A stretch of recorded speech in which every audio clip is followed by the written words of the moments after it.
Hey guys, today's video is going to be a big help for those who are students trying to improve their learning skills and their intelligence in general. These are definitely some things that you can apply in your life that don't necessarily have to be in a university or high school setting. It could just be you learning at your house. If you want to become more intelligent, apply these things to your life. Now, I will say that some of these tips are more so directed towards university students rather than high schoolers, but you definitely can apply them in the high school setting. The first thing I think is important to say is, if you're only watching this video because you're stressed out about your grades, you have to change your mindset to really become a more intelligent and better student. Your only ambition should not just be to have better grades. You guys have to realize intelligence is the one attribute we have as humans that we sustain through basically our whole life, up until we get old with dementia, but we don't have to stress about that. Everything else fades. So we really should sharpen this tool and use it to the best of our abilities so that we can reach our full self potential. Keep that in mind and start to believe that. And when you believe that, you have this hunger inside you to learn, rather than this knife in the back of your neck that is just pushing you to get good grades. You should want to be smarter. You shouldn't have to get a letter grade. Having said that, to become a better student, you have to understand something about the human mind. Repetition is the key to getting things to stick into your long-term memory. And that is what a large majority of intelligence is. It's what you have in your long-term memory. To start this off, we have to realize you can't keep repeating the same thing. We have attention as human beings, and it's hard to sustain attention when we are going over the same exact thing and again. We lose interest. So you have to realize that there's different modes of studying or of rehearsal, and you have to keep in mind which interests you and which combinations are best for you. So what I would recommend in a university setting is, before you even go to lecture, and a lot of people skip out on this because they think that the presentation slides cover everything, but that's not how you should see it. Before you go to lecture, read your chapter in the textbook, or read the allotted text that you should have read before you go to lecture. And this isn't to learn everything by yourself, but this is to have a basic understanding of what you're going to be talking about in class. Why is this important? Well, if you're in class and you're being exposed to this content for the first time, you're going to get lost because you have an allotted amount of time, and more often than not, the whole text can't be covered in that time. So if you know most of it, you can ask specific questions where your understanding is a little bit blurry, and then you'll have a clear understanding after the lecture. Don't go in empty-minded. It's not the best way to learn. Have some basic preface, might be the word, beforehand. And you can also have questions you had about the text ready in hand. That way your questions will be answered faster. Now, when it comes to going into lecture, I see a lot of things as a university student. Some kids go straight to the back. Some kids sit with people around them who can distract them. And I see kids with their phone in their hand basically the whole lecture. Something important about lecture is, this is your only opportunity to have your questions answered immediately and have your questions elaborated on when it's needed for your understanding. So what I recommend when you go to lecture is, sit in the front so that you can have those conversations with your professor. Keep your phone in the bag the whole time unless a break is given to you guys.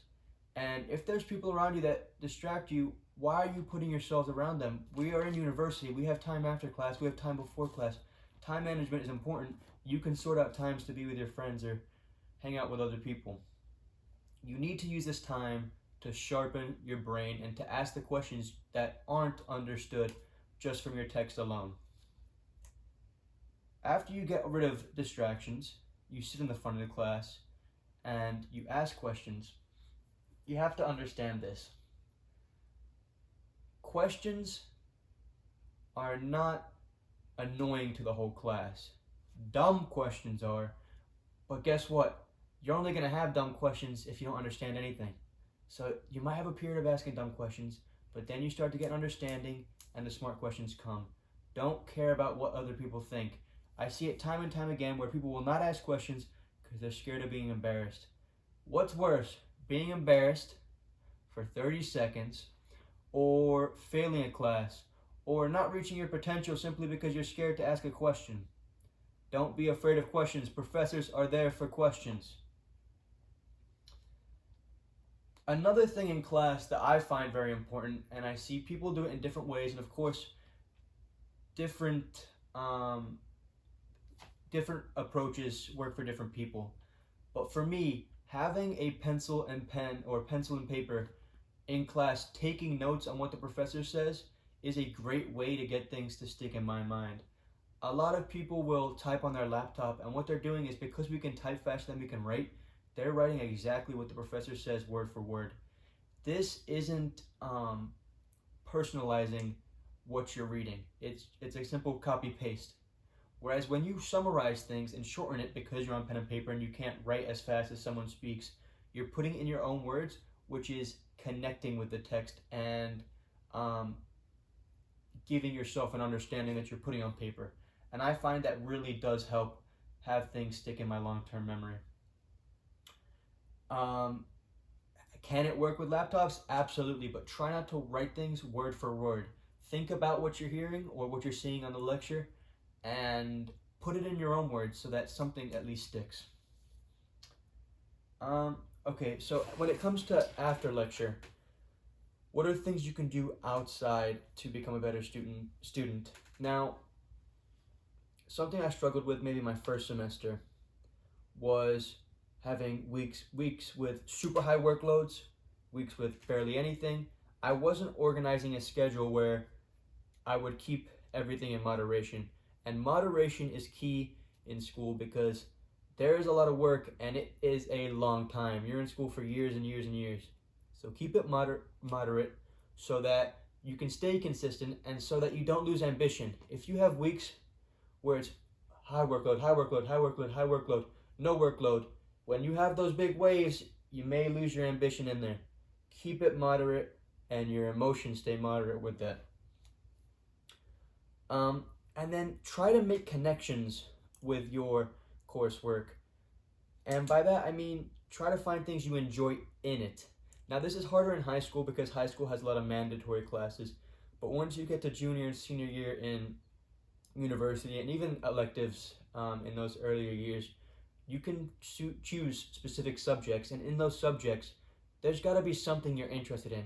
Find what that is, learn about it so that you can actually have some intelligence that maybe other people in that class don't have, so that when you guys collaborate, you can add something useful and interesting that may spark that interest in other people as well. It's important, I told you guys, to have a mindset of just be a better student because you want to be more intelligent. But another thing you need to add to your mindset is don't dread the work you have. When you dread it, it goes on and you elongate how long it takes to do your work. What I recommend is when you make your schedule, don't leave a bunch of homework for the last few days of the week. Keep it spaced out if you can. Of course, some people's workloads are huge if you're in one of those majors that have that, but space out as much as you can and keep the time in each day as equal as you can. You have to understand that no matter what, you're going to have to do it. So if you can do it with a positive feeling rather than a negative feeling, it's going to stick with you better and you're not going to give yourself unnecessary stress and uncomfort. So start looking at your homework at, hey, I got to read these 20 pages. Let's see what I learn. Or even look at the summaries of the chapters before you read them so that you can at least look forward to one little thing that might spark your interest. That's something that was hard for me to do at first, but you kind of understand over time. Just keep it in your mind and eventually you're going to get it. Don't dread the work. Don't dread the work. Keep telling yourself that, and eventually you'll figure out how it works for you.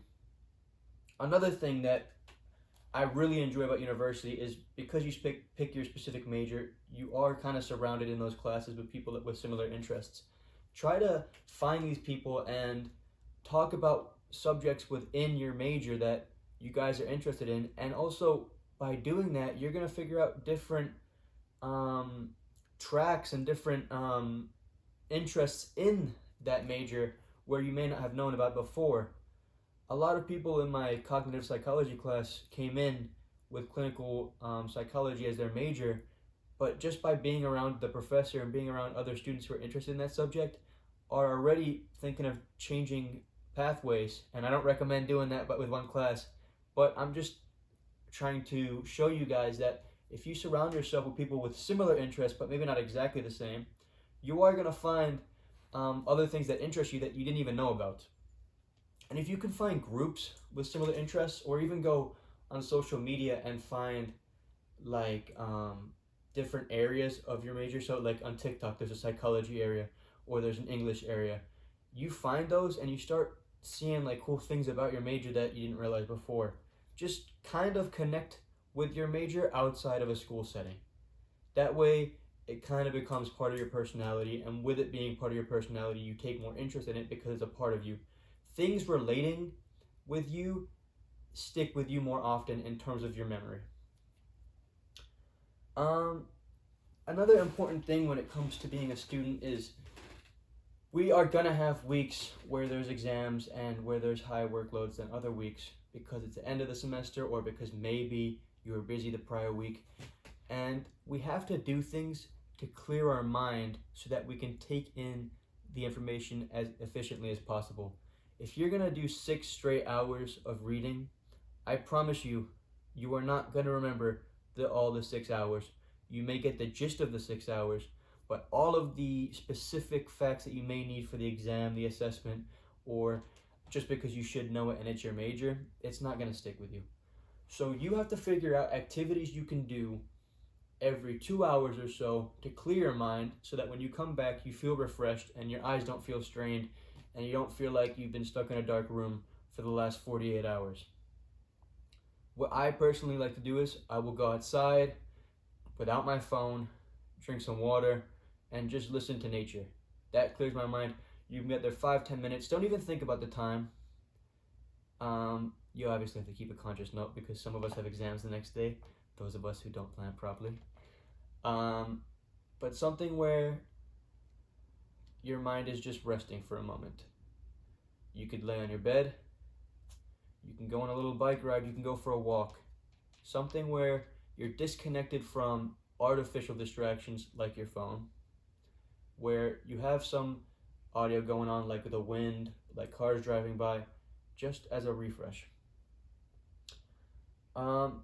And the last but probably most important part about becoming a better student is to set your priorities straight.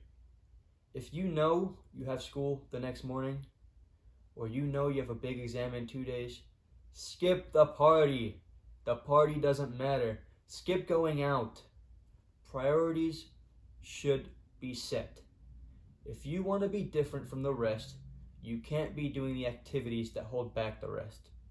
You have to set yourself apart so that you can improve at a faster, more efficient rate than others. Because guess what? The average person is doing average jobs. If that's what you want, that's great. But if you want to have an above average job or a job that interests you, you have to put in the extra work because most of the time they take more work. That doesn't mean don't do fun things. It just means plan ahead. And if you know you're not ready for something, set your time straight so that you can be ready for it. That's all for how to be a better student. If you have any questions, leave them down in the comment sections below. Appreciate you guys watching. See you later.